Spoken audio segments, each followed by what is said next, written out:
Right, good morning, everybody.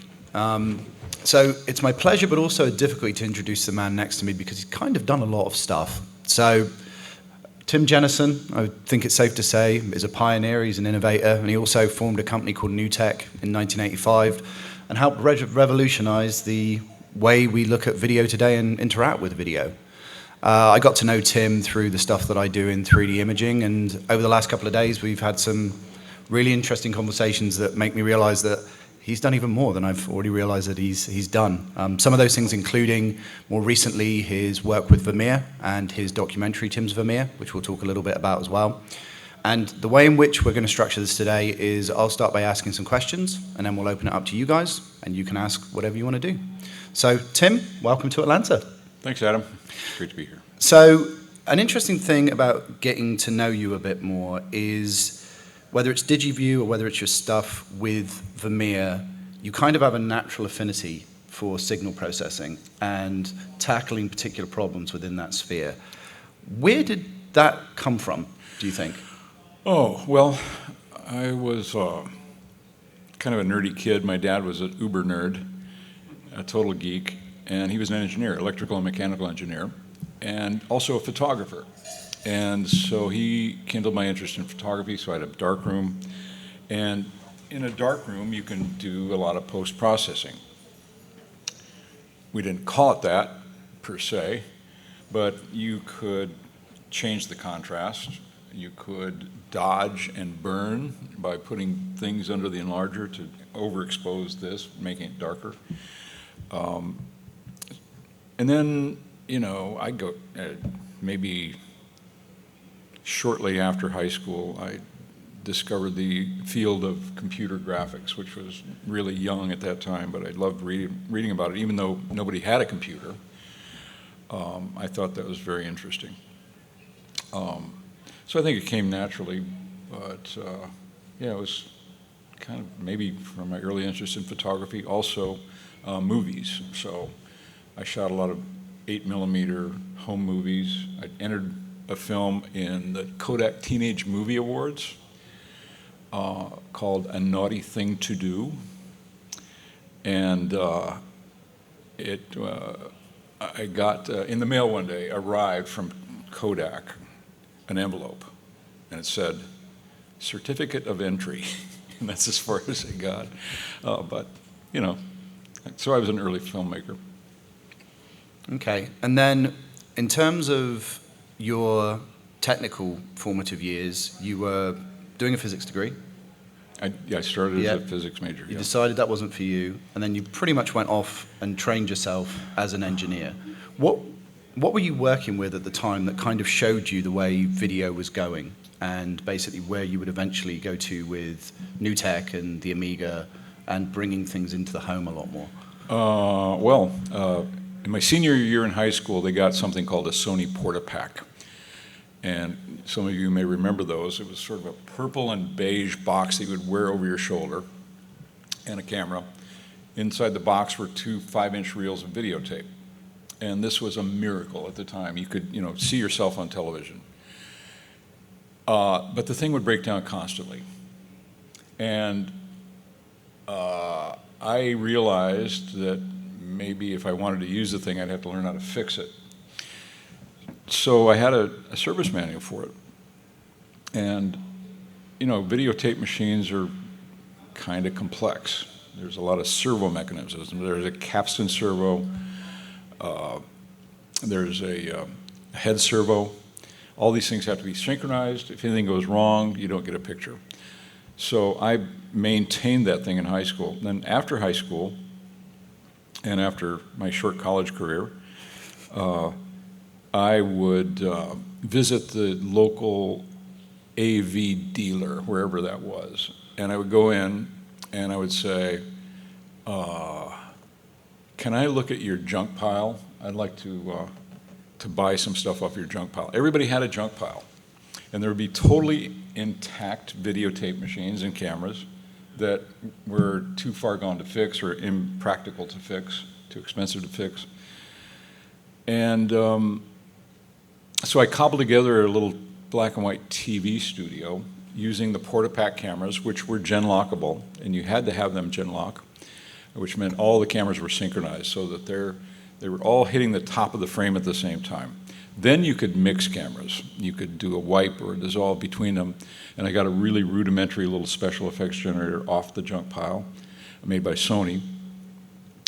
And I remember clearly going into the AV store, going through the junk pile, and it's right next to the service bench where all the guys are working on this video equipment. And there was a guy named Tom. They all wore white coats. And I started trying to pick Tom's brain. I said, you know, it doesn't seem to be like it would be that hard to make a video switcher with wipes and maybe more complex transitions. You know, it basically worked like this, you know, and I sort of described my idea. He said, yeah, why don't you just go do that? You know, being very sarcastic. Yeah. Okay. So that's kind of what started all that.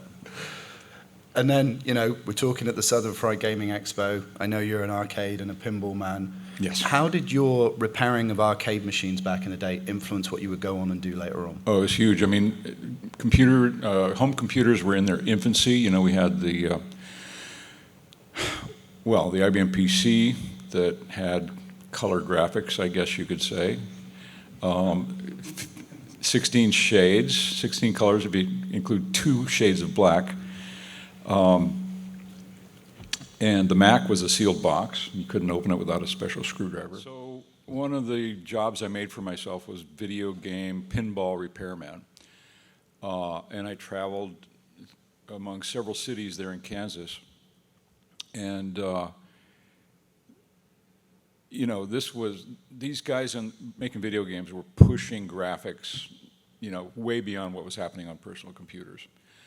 And they were using every trick in the book to speed up the game. And I was the only guy in this Tri-City area that could actually repair the game on site. I would sit there and, you know, with my oscilloscope and figure out what was wrong with the game. Everybody else was sending these boards back to California.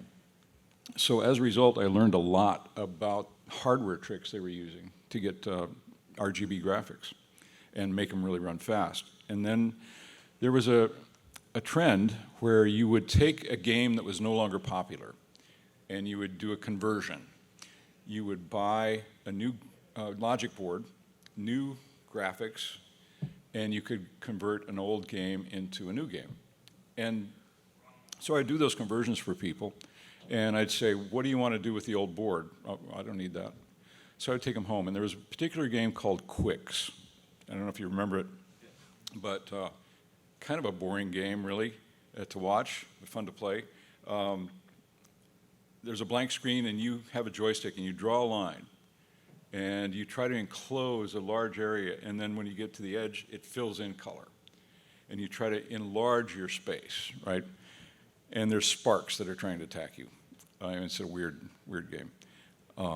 And by the way, I met this guy named Robert Blackwell, weird little kid with a big afro, and he would hang out at the arcades, and he would play these games to the point where he could play forever on any of these games, which was a total nightmare to the arcade owner, you know, because there's no more quarters as long as this guy's playing this thing. Anyway, Robert later became NewTek employee number 1. So the Quicks board had 3 6809 processors, a complete RGB frame buffer, 24-bit, and I started to put my own ROMs in, and I was assembling code on the color computer, which is a 6809, had a 6809 assembler, and then burn ROMs, put them in the game, and you know, exploit the 24-bit graphics for free, essentially. I would go to the video game trade shows, coin-op guys, American Amusement Operators Association or something like that, and the programmers would be there in Chicago or wherever the thing was, and I met the vid kids, Larry DeMar and Gene Jarvis. And I went up to Larry And I said, look, I've been disassembling your code on Defender, and there's something very unusual in there. I wonder if you could explain it to me. I said, you have a push instruction where you push all the registers on the stack. And then there's another instruction very soon after that pulls all the registers from the stack. He said, you've discovered push me, pull you. He said, this is the fastest way to move data on a 6809 processor. Totally undocumented by anyone else, but it was one of those dirty tricks that they used to really make that game run fast, and it was a screaming fast game, Defender. And then there's Stargate after that and Robotron. Same basic code base. But yeah, I mean, it was like graphics 101, seeing how the video game guys, and they were breaking rules, they were violating specs on timing and, anything they could do to speed up the game. It's amazing. And it seems like you were kind of doing the same thing because you're an open palette looking from different areas where maybe the establishment wasn't necessarily looking at it, right? Because you were actually seeing this stuff actually being done on the ground. It was definitely an outsider view of the whole thing, sure. Yeah. And how did you carry that into DigiView at first? Because DigiView was one of the things that you used to help fund the toaster, right? The actual sale of DigiView? Right. Actually, that was my second commercial digitizer. Okay. The first one's for the color computer. It was called the DS69, and it was sold by a company called MicroWorks. And I also had a very successful product on the color computer called CocoaMax, which is a paint program. It was a clone of Mac Paint. And the key to CocoaMax was that push me, pull you technique that made it run fast, and also a lot of self-modifying code. And so self-modifying code is considered to be bad form because you put a bunch of bytes in memory and then you say jump there and run this code. And then if you need to do something else, you squirt some other code in, the idea being that that's going to run a lot faster than calling a subroutine. So the inner loops were unrolled. So instead of going, do pixel 1, how many pixels are left? 10. Make that 9. And you loop around, and that's called the inner loop. Well, that takes a lot of time to branch backwards and do the next operation. So you unroll it. You go do pixel 1, pixel 2, pixel 3, pixel 4, pixel 5, pixel 6, and do whatever processing and store it. And that's an unrolled loop. At the end, you return back to the calling program, and you erase that area of memory that you just used. DigiView was, I saw this article in the August issue of Byte Magazine, 1985. The cover story was the Amiga computer, and it was a preview of the Amiga. And I was blown away because this is what I'd been looking for. It had video timing. It was gen-lockable. It could fit right into, my weird little plan for global domination to make a video production device. And so I went to the local Commodore store and I said, do you have these? No, they're not out yet. I want the first one, I'll pay for it right now. Oh, okay. And it came in with some manuals, which was crazy. They gave you complete documentation on the operating system, on the hardware. It was nuts. And I just jumped right in.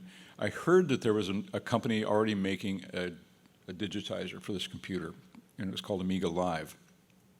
And I go, oh, wow, they beat me to it. These guys didn't ship.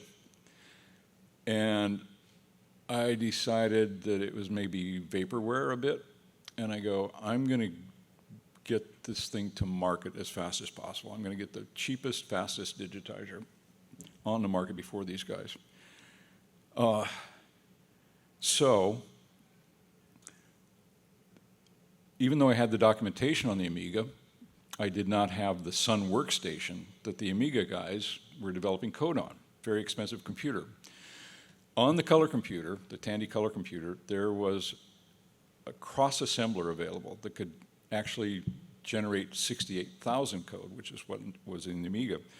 So I would write code on the color computer, assemble it, and then wrote a very tiny program on the Amiga that used peeks and pokes to put that program in memory and then execute it. Very dangerous instruction poke.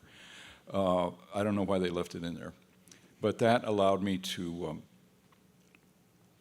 develop code on the Amiga. Got the thing out immediately, and I went to the bank and said, look, I want to launch this, I'm going to start a company, I'm going to launch this product, and all I need is $3,800 to buy a full-page ad in Amiga World magazine, full-page color ad. Well, no, we don't do that sort of thing. So I went to my wife is a nurse, and she had a credit union. I went to the credit union. The guy says, sure, yeah, you got it. And that's how that all started. And I think the Amiga Live guys were kind of surprised that they had a competitor long before they shipped. You know, in fairness, their product was totally different. It was real time, where DigiView was slow. Took several seconds to scan. Yeah, but you were kind of taking, so zooming forward a bit to the Vermeer stuff, kind of continues with that theme that you were taking principles from earlier photography and kind of applying it through the Amiga, right? Oh, for sure. Yeah. There was a lot of image processing in DigiView because the raw data didn't look that good. And so I had to be able to adjust the contrast, brightness, saturation, etc. And it used this weird color wheel. There's one here somewhere. Yeah. So you'd use a black and white camera. And thanks for bringing this in. And this color wheel would go in front of the lens of the camera. And you take a picture through the red filter, then a picture through the green, and then the blue. And then the software would treat that as an RGB array. But there was a lot of image processing going on. A lot of it had to do with displaying the picture in the ham mode. The Amiga had this hold and modify ham mode that would allow you to display all 4,096 colors.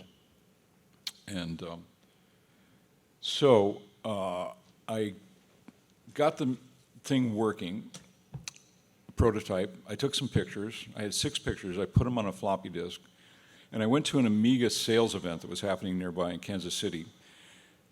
And this is long before I shipped. And the Amiga was just sort of launching in earnest. And there was a guy named Jeff Bruette from Commodore that was putting this thing on. Afterwards, I walked up to Jeff and I said, take a look at this. Put this in the Amiga. Take a look. Put in my demo reel that had the 6 pictures that would just cycle. And they would, by the way, they would fade between one and the other, which was a cool effect. And he's watching this and he's like trying to act cool, but you could tell he was crapping his pants. And he said, you mind if I make a copy of that diskette? Yeah, go ahead, but don't give it to anybody because my phone number's in the text file on the disk. Okay, I promise. Next week, the phone was ringing off the hook. He'd given it to everybody he knew. And at that point, I knew that I could probably sell some. And one of the people that called me up was a guy named Paul Montgomery who worked at Electronic Arts. And Paul came and worked at NewTek and helped us with the VideoToaster project. Marketing guy. Let's see, did I answer your question? Yeah, you answered my question. That's good.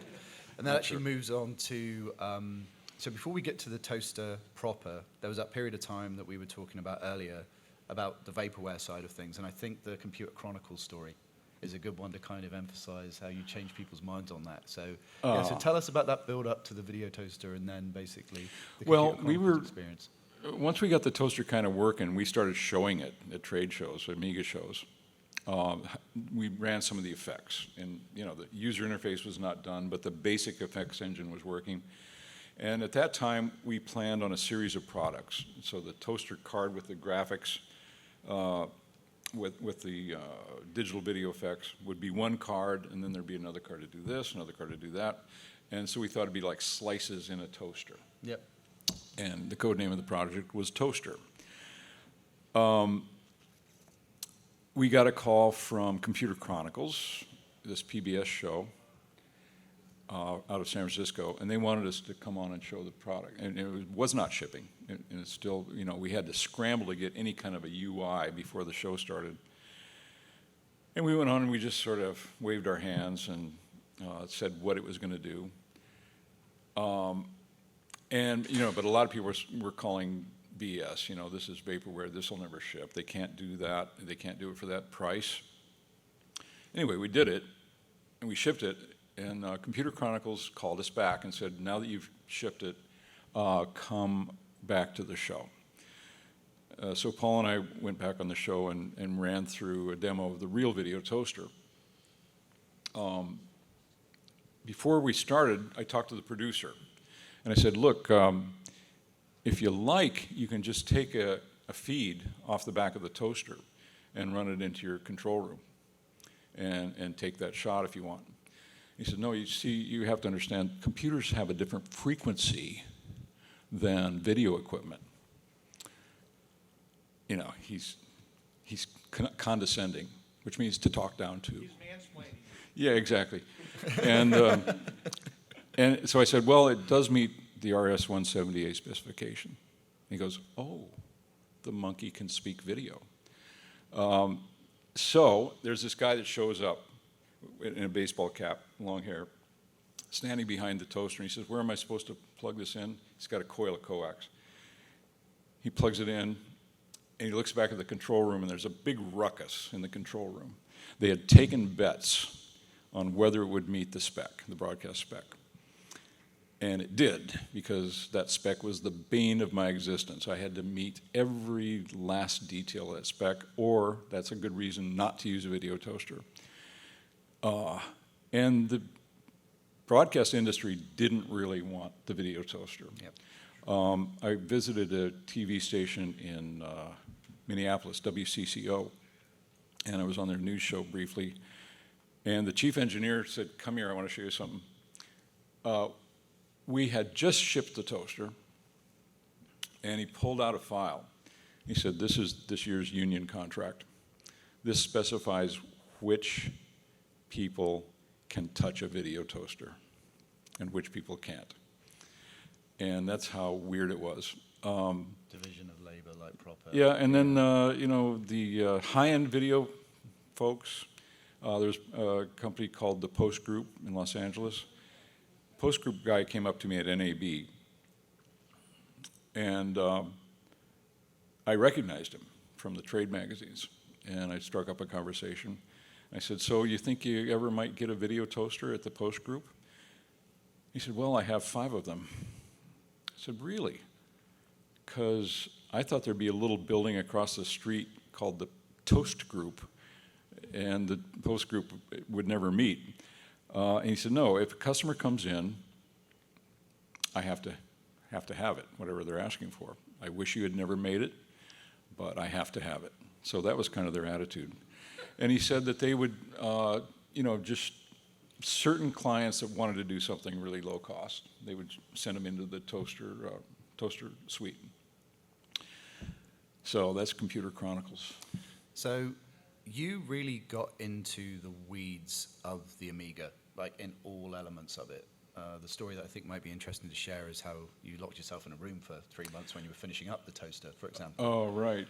And, BCPL and elements like that were really important to you. Could you elaborate on that a little bit more? Yeah, well, like I said, the Amiga was perfect as far as hardware and the timing of it, and we could use the Amiga's graphics display as part of our system. But the basic Amiga ran at 7 megahertz clock rate. And if you can imagine that, now we run closer to 7 gigahertz, 1,000 times faster. And so we had to squeeze every last drop out of the code, which meant we were strictly in assembly language. Everything was in assembly language. And we had to optimize those inner loops like I was talking about. And so we came up with this really crazy trick. We would take a broadcast monitor called a cross pulse. In a cross pulse monitor, there's a button you can push where the whole picture slides diagonally and you see this big X in the middle. You're seeing what's just off the screen, the sync pulses. And we would have the Amiga display coming into this monitor, but we would also have an oscilloscope probe mixed in. Yep. So we could put that scope probe on like a line of the parallel port. Yep. And then in our code, we would turn on that line in the parallel port at the beginning of the subroutine and turn it off at the end of the subroutine. And right there on the composite monitor, on the cross-pulse monitor, you could see your code took that many scan lines to execute.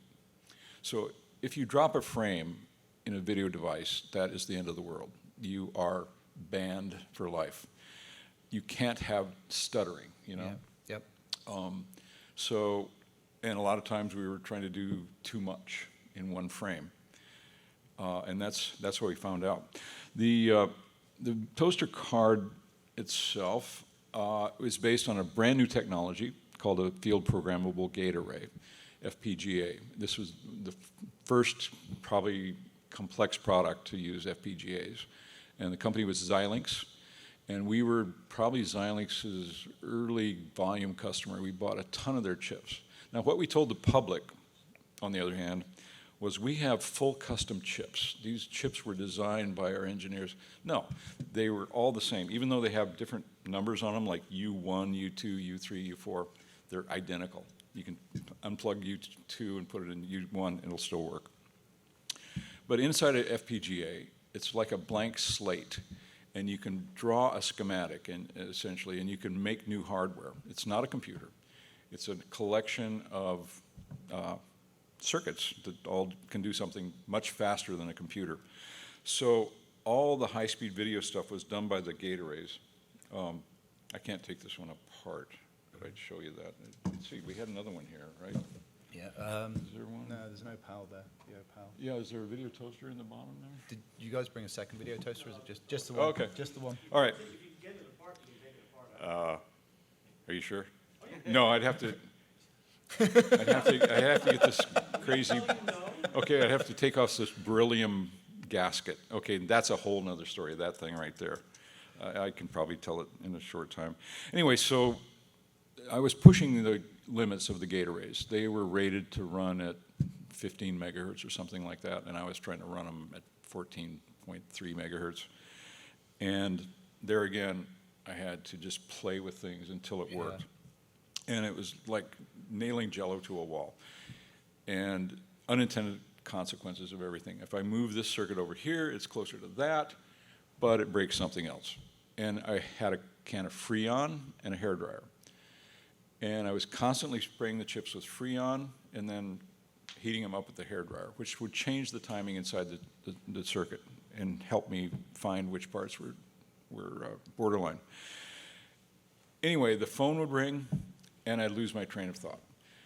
A programmer would start talking to another programmer, I'd lose my train of thought. At this time, we were working in an old storefront, and we hung up a sign on the front that said nuclear waste disposal systems, just to keep people out. And every day or two, Charles Steinkuhler would put on this hazmat suit and go out and pour liquid nitrogen down the drain in front of the building with big clouds of smoke, and then he would go back inside. Anyway, so I was trying to get in the groove and stay in the groove, and this was the hardest thing I'd ever tried to do, the design of those gate arrays. And I knew there was an old folks' home across the street, because I'd see the old folks. And I went in there and I said, do you have to be an old folk to rent a room here? No. I'd like to rent a room. So I set up my bench in the old folks' home, and I just moved in there. And there was a bed, and I could lay down and sleep. And I stayed there for about a month and finally got all those gate arrays doing what they're supposed to do. Now, this little gasket here, it was time to ship the toaster, and at that time the FCC was starting to really jump down your throat to meet radiation specs. It's for radio frequency interference. And early computers were horrible, you know. All sorts of, you know, RF hash coming out of a typical computer. So this guy I knew at Commodore, Dave Archambault, he said, have you passed the FCC specifications. I said, no. He said, you have to do that. You have to do that. I said, well, how do I do that? And he said, we have a lab in near Washington, D.C. that, and it's called SAIC.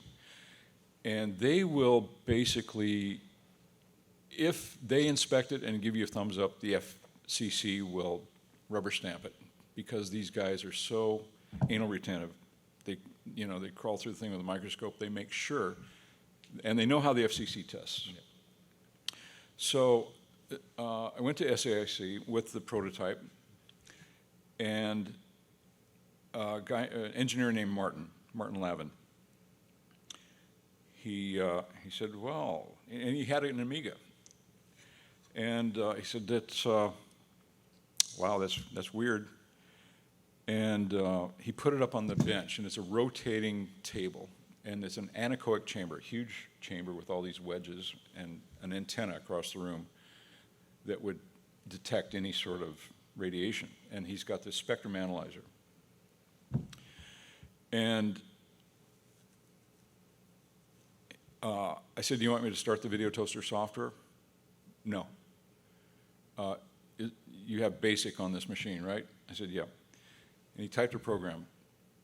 Line 10, print, quote, H, 80 times, unquote, comma. Line 20, go to line 10. And so the whole screen was filled with H's. And that was one of the tests the FCC did. Wow. And that causes a lot of hash to come right out of the surface of the picture tube. Wow. And that's where the interference is coming from. And he's looking at his spectrum analyzer, and I said, how are we doing? He said, dogs are barking on other planets. Meaning there's a lot of high frequencies coming out of here, like a dog whistle. And I said, well, I haven't even started up the software. He said, okay, well, let's try something else. Take the toaster card out.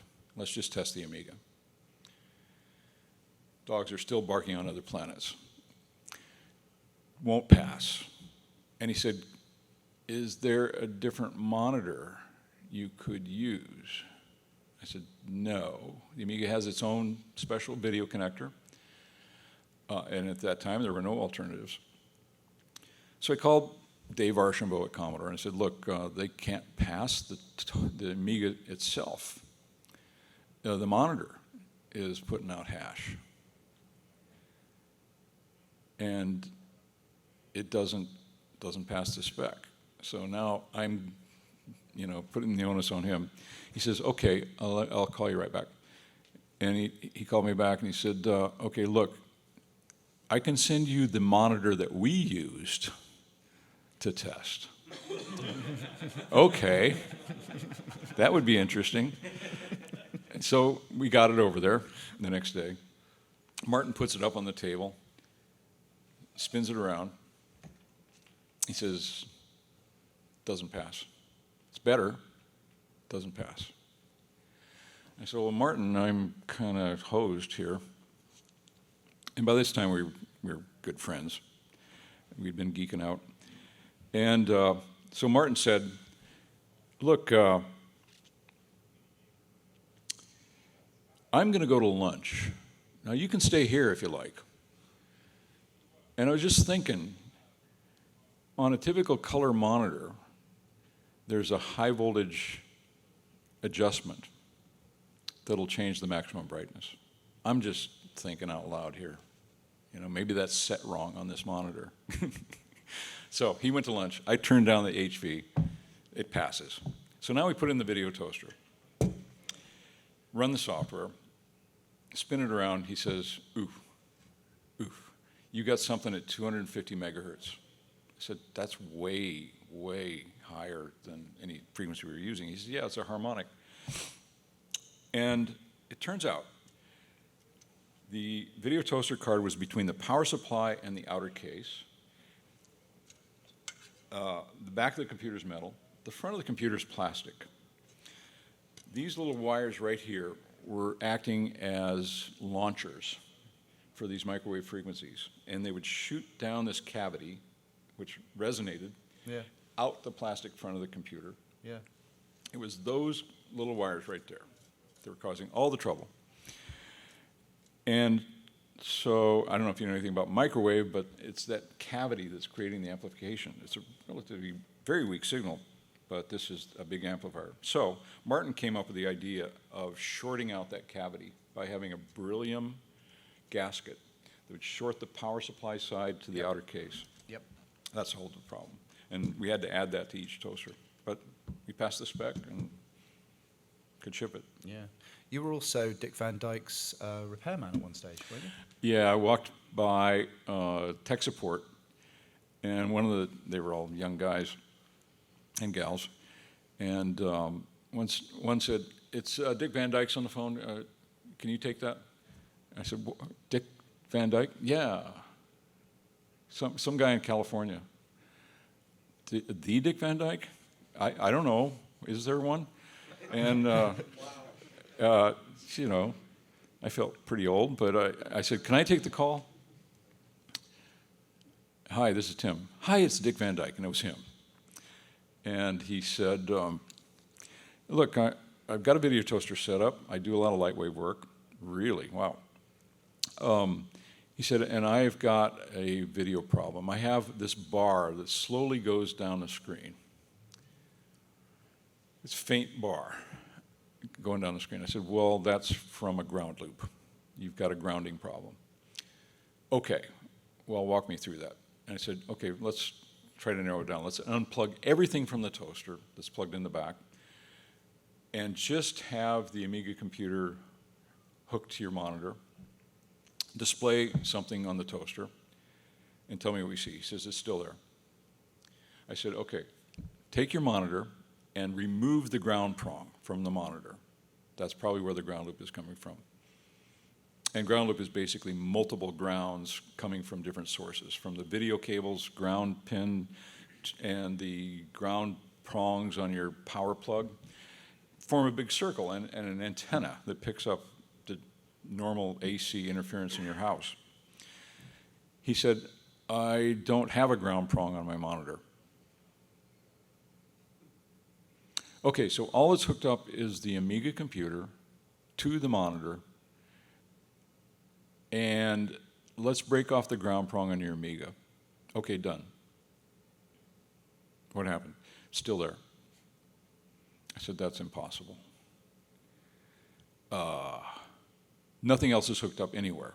No other cables. Nope. I'll be right out." So I went to where does he live? LA. Malibu. Malibu, yeah. And go to his house, and his wife's there. We had a good time. Served us lunch. Go into his lab, and sure enough, it's just the Amiga, the monitor, which is a TV set, and there's a noise bar going slowly down the screen. And I go, the monitor might be defective. "No, it works fine. I watch TV on it all the time." "Wait, do you have cable connected to the back of the monitor?" "Well, yes." I said, "Oh, Jesus." Okay, we removed the cable and everything was great. But he was quite the guy. He actually did 3D graphics for his detective show. I can't remember the name of it. Diagnosis Murder. It's Yeah. a bike scene. Yeah. Yeah. You got a graphics credit, right? Yeah. Yeah. But he made a lot of cool animations. Yeah. And then, working with artists like Todd Rundgren, and also then obviously famously Babylon 5 and the stuff at SeaQuest DSV, that really influenced how you were taking things like LightWave, VideoToaster, and then I guess really TriCaster later on, right? Yeah, that was the school of hard knocks. I mean, low-cost computer graphics were a totally new thing. And, LightWave was being used in places that, were very, demanding. We got in the mail one day an envelope with a floppy diskette, and it said, "Put this in your toaster." Plugged it in. It's a frame store. Up on the screen comes the Babylon 5 ship. which no one has ever seen. And the guy's name was Ron Thornton. And I called him up. He said, yeah, we're going to do a whole TV series, Babylon 5, and we're going to use Toaster to do all the CGI and LightWave. Wow. And he said, could you come out and meet with our producer, Doug Netter? Sure. We went out and met with Doug Netter. Doug Netter's chomping on a cigar, this bald, fat guy. And he's typical Hollywood, executive. And he's barking instructions to all the people around him. And he said, Ronnie tells me you're going to help us make this show cheap. I said, yep. We just want to know you're going to support us every week. Absolutely, we will. And I regret saying that ever since, because Ron would call up and say, "Look, I'm dead." When the Babylon 5 starts to move, all the little lights start to twinkle. I said, "Yeah, it's sort of aliasing is what you're seeing." I can't have aliasing, so I called up Alan Hastings, who wrote most of the renderer. I said, look, how can we anti-alias this ship for Ron? And he said, well, there's some hacks we can do. Let's try those. The hack we tried first was render the ship from 1 millimeter different position several times, and then average those all together. And that worked okay, but it really skyrocketed the rendering time. But it got them going, got them off the ground, got some good shots. Just took, 5 times longer to render. And then we implemented a real smoothing algorithm that fixed that, and a motion blur algorithm. But it was stuff like that. Todd Rundgren was the same. He was trying to do a music video, and Todd and I actually formed a company called NewTopia. Oh. And Todd and I both funded it, and we had 5 or 6 people, and we made music videos. And Todd would just send faxes with long lists of things that were broken and things that he needed. And it was great because we needed all those things, and I could sort of be the good cop while Todd was the bad cop. And I'd go to the program and say, look, Todd's Todd. We got to do this. Okay. And this was also the man that camped out at the NewTek booth, right? And that's how you got to Oh, yeah, it was at a Macworld, I think. We were showing it at a Macworld for some reason. And we had a whole VideoToaster booth where all around the booth we were demonstrating different parts, the 3D and the frame store and the switcher and special effects stuff, character generator. I'm standing there in the booth and I see this tall forehead with long hair bobbing back and forth. I go, that can't be. That is Todd Rundgren. And he just gets closer and closer and closer. And he's in my face. He says, what is this? I says, the VideoToaster. And I knew that Todd was video savvy because he was famous for having this video lab at his studio in Woodstock. So I just started geeking out, laying all technical jargon on him. And I said, you can, it's a still store, it's a character generator, it's a paint program, it's a 3D animation system, it's a video switcher, and you can walk around the booth and you can get a demo of each one of these things. Thank you. And he disappeared. I never saw him again until the next morning we came in to set up the booth at 7:30 a.m. and Todd is there. He'd been there all night working with LightWave. And he said, I think I need at least 4 of these. Okay. And that's what started that. And he made this insane video called Change Myself. Yep. And it was crazy. The entire thing went onto Laserdisc just a week before it was supposed to be due. The record company had a deadline. Yep. But he'd rendered all this stuff, and he had all the frames, yep, but he had not transferred them all to the disc yet. And it's crazy. It all came together. There were just a few missing frames, and they covered it up, by editing. And pretty amazing video. It's Todd's face being mapped on a lot of different objects that are flying around. It's very surreal. And then he did some other videos on it. One called Theology was very ambitious. It was the history of religious architecture Yeah. Yeah. from prehistory. And some of it in a looked like video. some of the Babylon 5 scenes as well, a little bit, like the temple stuff and things. Yeah, exactly. Yeah. Temples, a lot of temples. Yeah. So before we open this up for questions, you know, you had the industry kind of against you for democratizing what you were doing. Yeah. You know, you had kind of the people using it giving you a load of feedback, which was useful, but again, it was another angle. And then you also had an interesting relationship with Commodore, right? So I was wondering if you could talk a little bit more about that and the Amiga on a board thing that you were talking about the other day as well. Yeah, my relationship with Commodore, there's two Commodores. There were the guys in Los Gatos, the development team for the Amiga, and then there was Commodore in Westchester, Pennsylvania, that did the VIC-20 and the Commodore 64, et cetera. Everybody in Los Gatos was wonderful. Everybody in Westchester was awful. And they really didn't like NewTek at all because we were getting press for these crazy video products we were doing, and they had a lot of trouble getting press. And they just thought that was wrong. So they wouldn't give us the time of day. And so that was kind of the story. And then Commodore hit a kind of a bad spell, and they were going down the tube. While they were circling the bottom of the bowl, I went and met with Irving Gould and Mehdi Ali, who were the top guys at Commodore, and I said, look, I have an Amiga on a card that we've made that will install in a PC, goes into the ISA slot, and on the PC screen you can see the Amiga's display, and we would like to work with you to put this card in production, and we want to use it for a video toaster system. We can sandwich a video toaster card next to it. And it was a complete working system. It was a video toaster on an ISA card. Finished my presentation. Irving Gould said, I think you have a pretty tough copyright and patent problem here. I said, no, we're going to pay you anything you want. We want to work with you and license it. No, you've got a big legal problem here.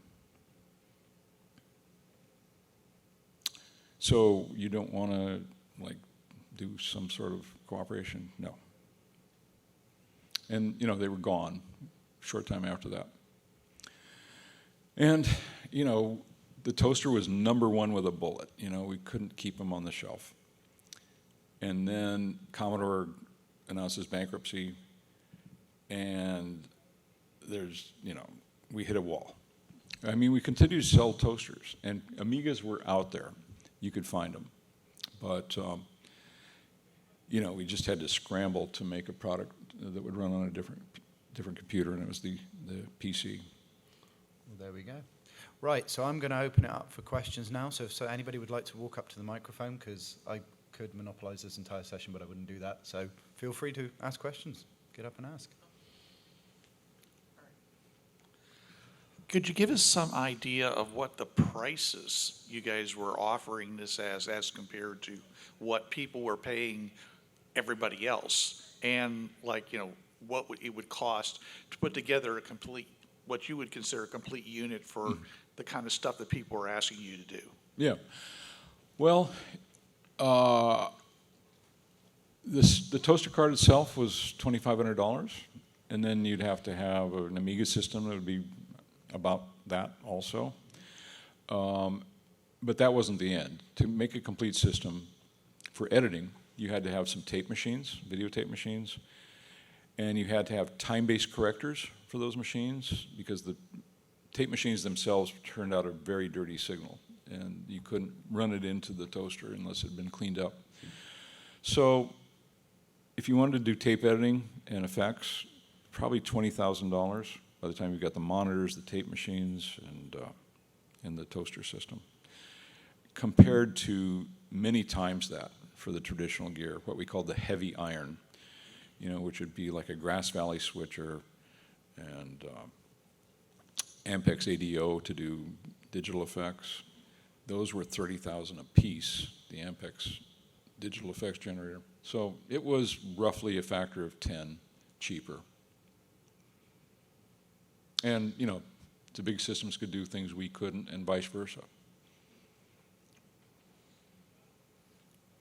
I really enjoyed Babylon 5, and I remember at the time how state-of-the-art those effects were. And I'm trying to remember, they used to have like a whole bunch of, if I remember correctly, they had a whole bunch of PCs and Amigas that would render, it would take forever to render the effects to make their weekly schedule or whatever the schedule was. And it was, I don't know, I thought you might want to comment on that. That's where the term render farm first started. Oh. Maybe with Foundation. But yeah, it was just a lot of machines all trying to run a frame. So on the computer monitor, you could see LightWave actually working, and you could see the scan line, and then the next scan line, and it's just like, you know, mesmerizing, but it's going to take an hour to get to the bottom of the frame. And that's just as fast as it could go. Now, later, after Commodore went belly up, fortunately for us, Microsoft had just completed Win32, which was a 32-bit operating system. Everything in LightWave required 32 bits. And before that, the IBM PC was basically 16-bit. So it was just perfect. We could now compile the LightWave C code to run on a PC. And then we didn't stop there. We put it on Linux, we put it on Apple, we put it on SGI, DEC Alpha. I think we had 5 or 6 platforms. And that, you know, saved our bacon until we could finish a VideoToaster for Windows. And that helped Foundation too, because now they could use commodity computers. They didn't really use much of the VideoToaster. They were just running LightWave. So they called it the world's most expensive dongle for application code. But what they did do was they would run their frames into a broadcast monitor. And on that, they could see one frame, exactly as it would appear on TV. And I guess Babylon 5 has been re-scanned, reissued, redone. So they released the versions that they were showing the studio, they released those on HBO Max recently. So it's a higher resolution. It's more than a halfway house between the final version that you've probably seen, which was the really super high res stuff, and what you would have seen on TV. So it's better for modern television.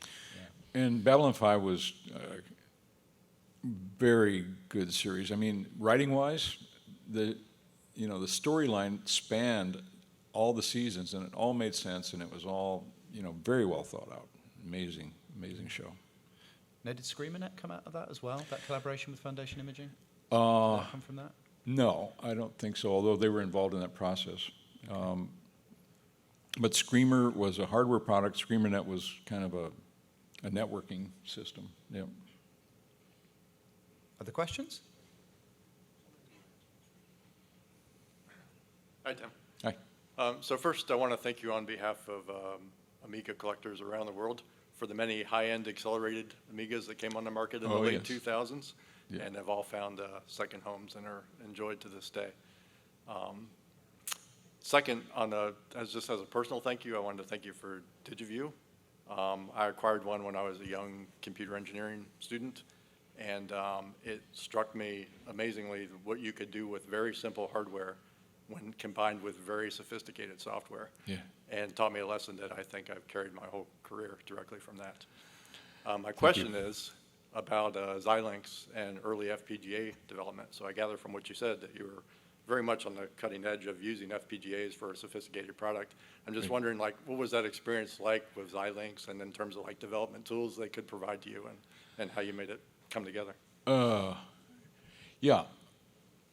Well, like I said, this is early days of FPGAs, the first ones. This was the Xilinx 20, what was the number on that chip? It was like their first one. The tools were very crude. So now when you develop FPGA, you write it in high-level code. It's kind of like C code, VHDL. And then the computer thinks for a while, and then your circuit's in there, and it does what you asked it to do. Then we saw a picture on the screen of all the switches that were on the chip, and 10 by 10 array of logic cell arrays, logic cells. And you open up one of the logic cells and you say, I want you to be a flip-flop, and I want you to invert your output.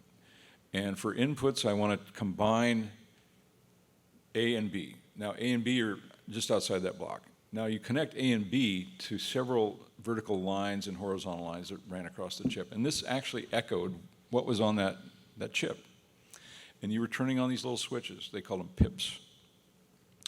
And so you had to make the schematic either by hand or in another tool. And I always hand drew them. You could actually print out the screen. That helped. But there's a picture, it's in here, I can't show it, of me extremely frustrated sitting in there in front of the Xilinx development system. And there's Freon, there's a hairdryer, there's a soldering iron, and I'm scowling, you know. And it was really, I think, the hardest thing I've ever done. But going back to your previous comments, yeah, everybody was using high-speed coprocessors, 68030s, and you know, but we didn't have that in the first toaster. It was 7 megahertz. That was it. That's top speed. And then you also talked about DigiView, and there's a white DigiView in there, isn't there? Oh, yeah, There you go. here it is. So this is the DigiView for the Amiga 1000. It plugged right on the back of the machine. And I baked all of these in the kitchen oven to harden the epoxy. And there was fine print on the side of the epoxy box, but I never read it. But my wife complained about the smell. But that was the product that we first launched. Inside of here is not much. It's a very simple circuit because we were using software to replace almost all the hardware of a traditional video capture system. So there's no counters in here. Typically there'd be counters that count the horizontal scan and count the vertical scan, and you know, keeps track of which pixel you're on. Nothing like that in here. There are no digital counters. The only digital thing inside of here is an analog to digital converter chip.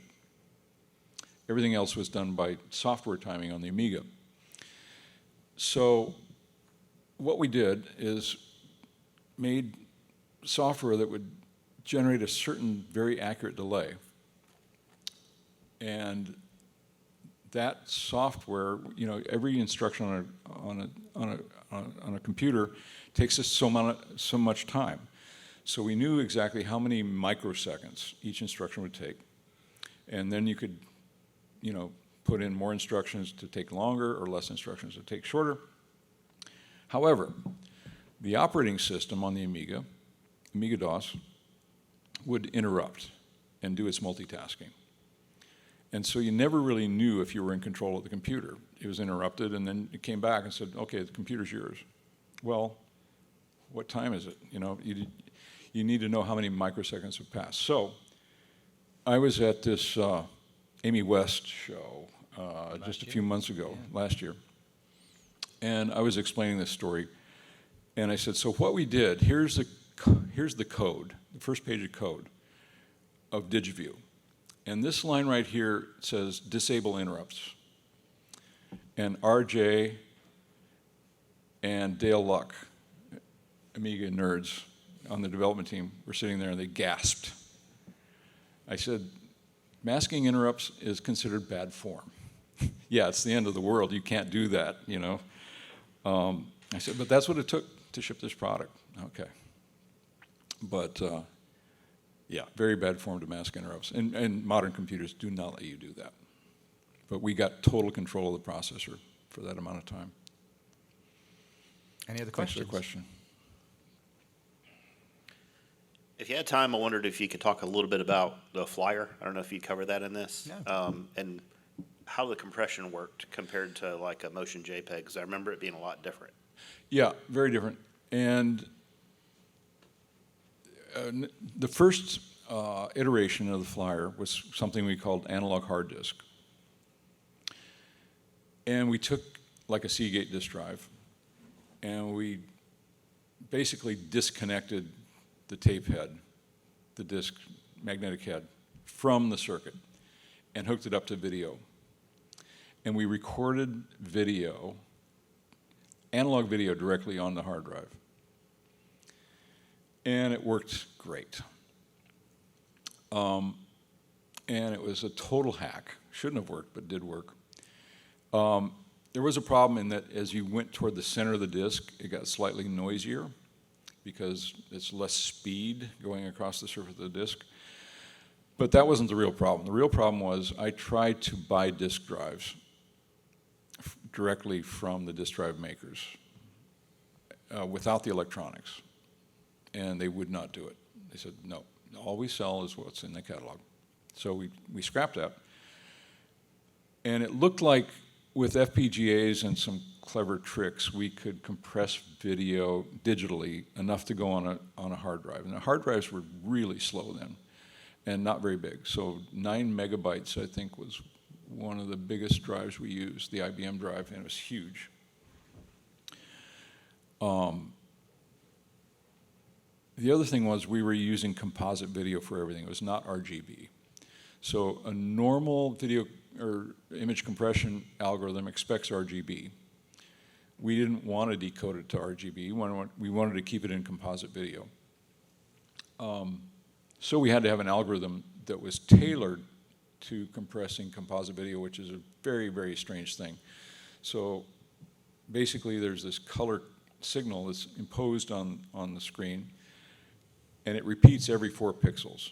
So we dealt in chunks of 4 pixels, and we applied somewhat traditional compression schemes to it, but with that big difference. So we do all of the pixel 1s as part of a pass, and then all the pixel 2s up to 4, and then we go back to number 1. And it worked well. It made a very nice picture. Sometimes it would get confused. If you tried to shoot a forest with a lot of trees, it would panic. Too much data, will not fit on the disk. No way to fix that. So it would go into a low-res mode if that happened, called the sub-Nyquist mode. And for most users, it didn't ever show up, but that was one of the weird little things. We called it VTask, VideoToaster Adaptive something or other. Yeah, something or other, that's what it was. Very strange product. It almost broke us. The engineering team was, it's kind of like the original toaster, except now there's 10 people doing it. And it's amazing we got it out the door, and just in time for Commodore to circle the drain. So, great timing. Did that answer your question? Yes. Okay. Any other questions? Actually, I have a question on, I guess, 2 periods in NewTek's time, which was, one was obviously you had one of the most popular pieces of hardware for the Amiga. And then the next thing Commodore does is release the 3000, which your video toaster doesn't fit in, the most popular piece of hardware for the big box. And I just want to get, like, what was like the reaction at NewTek at the time when, this machine comes out that your hardware doesn't fit in? Okay. Yeah, like I said, our relationship with Westchester was not good, and our initial reaction was they've done this just to screw us. But they, in their defense, they needed a card cage. They needed a more traditional PC form factor with plug-in cards, which the Amiga 2000 wasn't really, exactly what their market needed. We knew about the 3000 quite a while before they shipped it. So we just engineered the toaster, and we were shipping the toaster very soon after they shipped that would fit in the 3000. And it had an extra little board for the connectors here that would unplug and plug in slightly offset so that it would fit in the 3000. But another example of Commodore.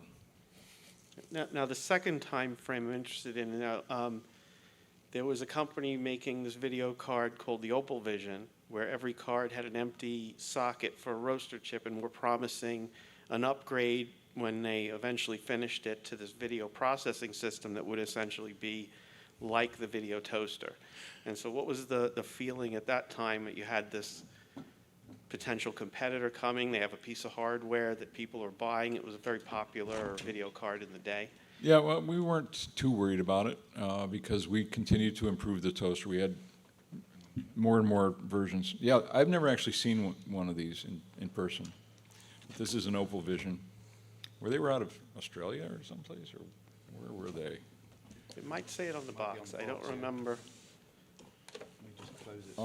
And Yep, Australia. yeah, and they didn't do many effects, as I understand it. I've never seen one work, but they promised a roaster chip, obviously a takeoff on the word toaster, that would plug into this socket right here.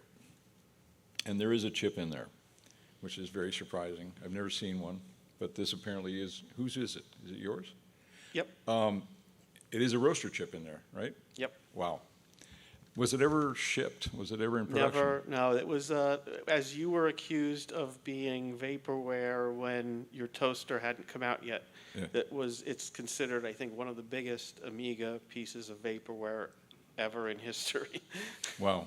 Yeah, well, needless to say, they weren't a serious threat. But I'd love to see that thing work. Have you ever fired it up? I'm Wow. afraid to turn it on, but maybe at some point, we can throw it in a 2000 and flip the switch together. And I'd love to do and see that. if it does anything. Is there a backstory on? I just saw it come up on eBay at a reasonable price, and I said, I'm never going to get a chance to get this again. And I remembered it from the time. I had a friend who bought a 4000 simply based on that card's promise. Yeah. He bought an Opal Vision, everything, and then it never came out. He was very upset. Oh yes, I have the CD and the draft manual too. We got a 2000 sitting over our. Amazing. I'd love to see that work. Make it Well, smoke. in Make it theory, we smoke. could try plugging in and see what happens, and hopefully no smoke. Cross our fingers.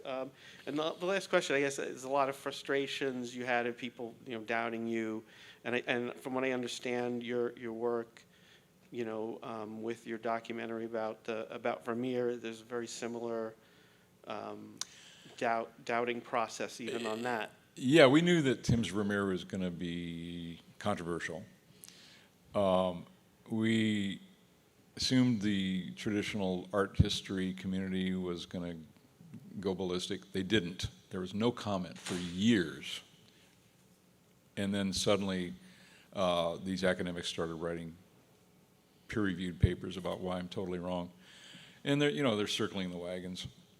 So right now, I've submitted a peer-reviewed paper on the process to one of the journals, and I can't get it published because one of the reviewers is one of these old line anti-optical guys, and he said, they write the comments and they say, we can't publish this. You haven't settled the public discourse. You haven't addressed your criticisms. So I'm doing that now. I'm writing a totally different paper that analyzes all these very technical issues.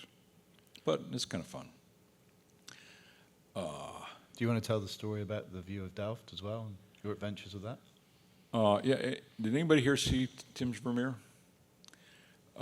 Yeah. So for those that didn't, I had this idea in the bathtub one day about this well, there's this painter Vermeer, Johannes Vermeer, in Holland in the 17th century that paints pictures that look very much like color photographs. And he only painted some 30, 35 pictures. And from the very start, they look like color photographs. There's no development, really. It's just like he hits the ground running out of nowhere.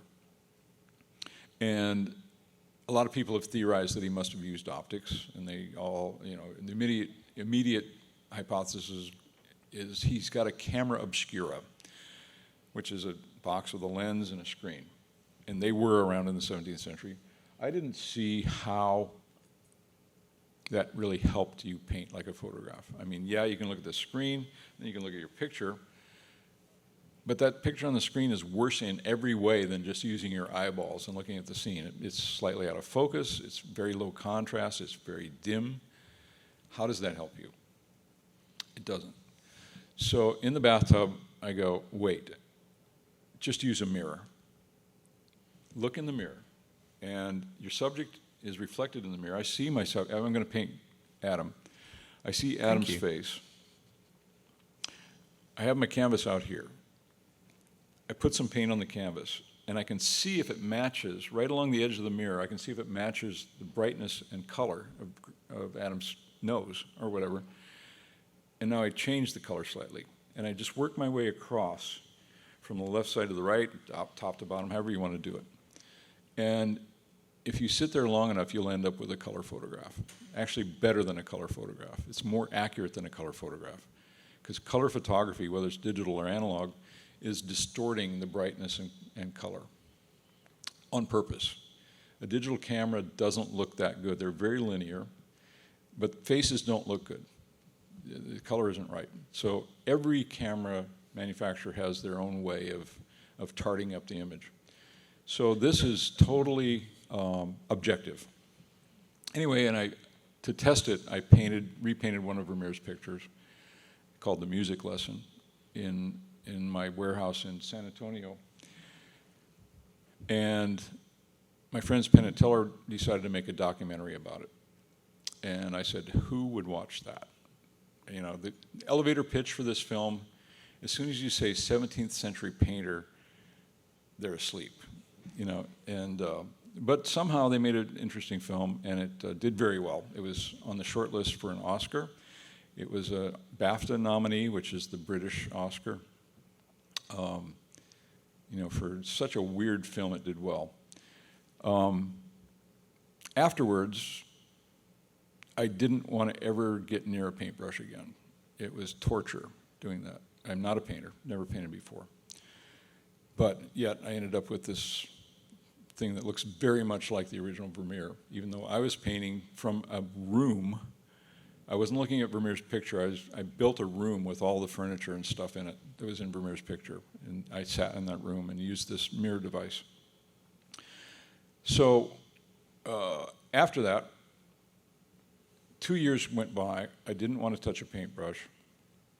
My daughters were home for Christmas, and we were just talking around the table, and I told Claire, who had posed for the first painting, we had her head in a vise so I could paint her. I asked her if she would sit for another experiment. She said, no. Please?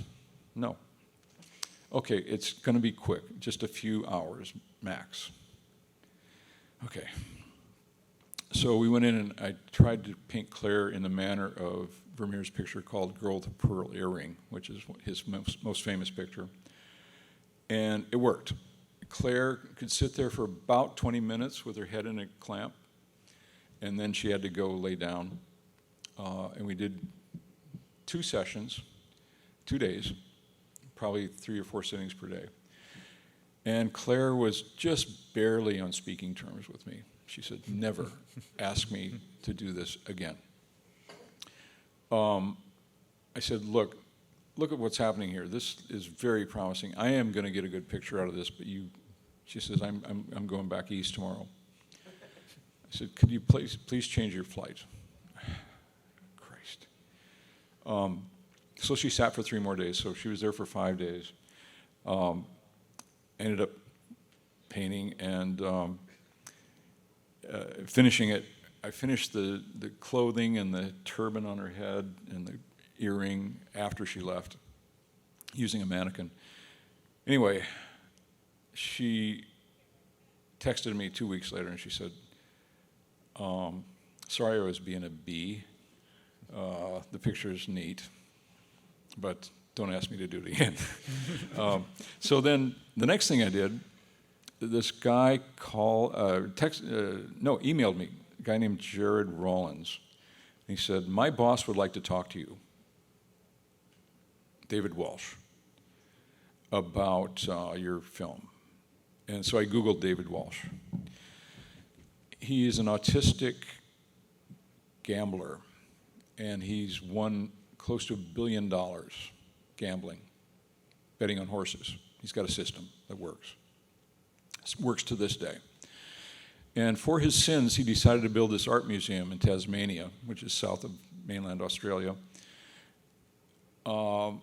Tasmania is an unspoiled wilderness. It's an amazing place. And he decided to build an art museum there.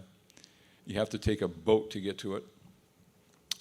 It's called the Museum of Old and New Art. And it's an overnight sensation after it opens. And has single-handedly created this tourism industry in Tasmania. It's amazing. I got him on the phone, and he said, it's hard to talk to because he talks really fast. And he's got a really thick Tasmanian accent and a bit of a speech peculiarity. And in the middle of a sentence, he'll jump from Greek mythology to Isaac Asimov, and you're supposed to follow this concept. Well, eventually my brain tuned into it. And it turned out what he wanted to do was open an exhibit at his museum where painters would be paid to come in and try out various experiments with my device. And we would write books about it. He said, the books are actually more important to me than the exhibit. He's a very bookish guy. He reads everything. So I said, well, that sounds great. I will be filming the entire thing. And he said, no filming allowed. Why? He said, there's copyrighted material here. I said, we can work around that. We can deal with that. He said, people are always trying to get me to be in a documentary, and I look terrible on camera. I do not want to do that. I said, well, I'm really not interested then. Okay, you can film. So he eventually signed a release, and he said, this is not valid in an Australian court. Okay, as long as you sign it, it's fine. We did the exhibit, and as part of the exhibit, Vermeer painted this incredible landscape called View of Delft. It's a big picture. It's over 1 meter wide. And it's a picture of his hometown that's from a viewpoint across the canal. And it's been called the world's most beautiful picture. It looks exactly like a color photograph. As near as you get in a painting. So I had this idea to do a similar demonstration in Tasmania, and I was going to make a hole in the side of the museum and look out over the Berrydale Bay and paint that with the machine that I thought he used, slightly different machine. And it turned out we couldn't do that because of construction going on. And Dave said, well, we should figure out some way to do this in Delft. I said, in Delft? He said, yeah, it should be done in Delft. Well, Delft would never let us do that, the city. It's a public park, and we would have to build a 2-story building there at that site. Have you asked? No. So the museum actually, got a bunch of professors together and went to the city of Delft. We got permission. And for 6 months, I sat in that little building. It was 2 shipping containers stacked up. In the dark, painting upside down. Not me, the painting was upside down. And came out well. And we shot the whole thing. And that's actually the paper that I'm trying to get published now about View of Delft. And the reviewers are just dug in against it. But it worked. And so as soon as I started that Claire painting, Claire with the pearl earring, I talked to Penn Jillette, and he said, well, if you're going to paint, turn on a camera. Turn on 3 cameras. Anything you do, turn on cameras because you never know what's going to happen. So years have gone. Now it's 10 years later after the film came out. And we've got a stack of hard drives, 8 terabyte hard drives full of video material. And the Tim's Vermeer team is trying to go through it and make it a new show. And they're going, oh God, this is too much. So I was talking to Penn. I said, look, this is too big. We can't finish it. He said, yeah, it's not going to get finished. He said, but I think I have an answer. There is a documentary producer that does shows on a regular basis, just cranks them out, mostly about eccentric people. This person taught filmmaking in Boston and used Tim's Vermeer as a case study. Very familiar with it. And I can put you in touch. Her name is Penny Lane, and that is her real name. And her website is, yes, that's my real name. And she has a huge staff, so a lot of editors, and she just jumped in with both feet, and we now have 5 episodes of a new show that covers the View of Delft and some of the stuff that happened in Tasmania. So, I'm not sure we can sell it, but you might see it on TV one day. There we go. So, any other questions? So, hi. I just found out about VideoToaster like a few days ago. I was like watching the commercials on YouTube with Will Wheaton and Yeah. Tony Hawk. And so I wanted to ask, I just love how it was taking this anti-establishment Yeah. angle. Yeah. And I wasn't really old enough at the time, so I don't know if that crossed over with internet broadcasting at all, and if you could talk about what that would have been like if you moved into that internet broadcasting world, or if that just timing didn't Yep. line up. Thanks. Good question. That was before video streaming. And to launch the VideoToaster, we would send out videotapes, physical VHS tapes, to anybody that expressed interest. We were the first company to do that. And I don't know, one of those tapes might be around here somewhere. It's called Revolution. Will Wheaton was invited to our Christmas party one year. He showed up, and he said, I'd like to work here. Okay. Gave him a job, and he was working in marketing. And you'd walk down the hall, and there's Wesley Crusher coming down the hall. Don't call him Wesley Crusher. It's kind of a sore subject. But yeah, and then Tony Hawk spent several days in Topeka, and I went skating with him many times. I roller skate, street skate, and he was on his skateboard. We had a great time. Super nice guy. I think we're running out of time. Yeah, we're Thank round you. up for 1. Thanks for your interest. Cheers, guys.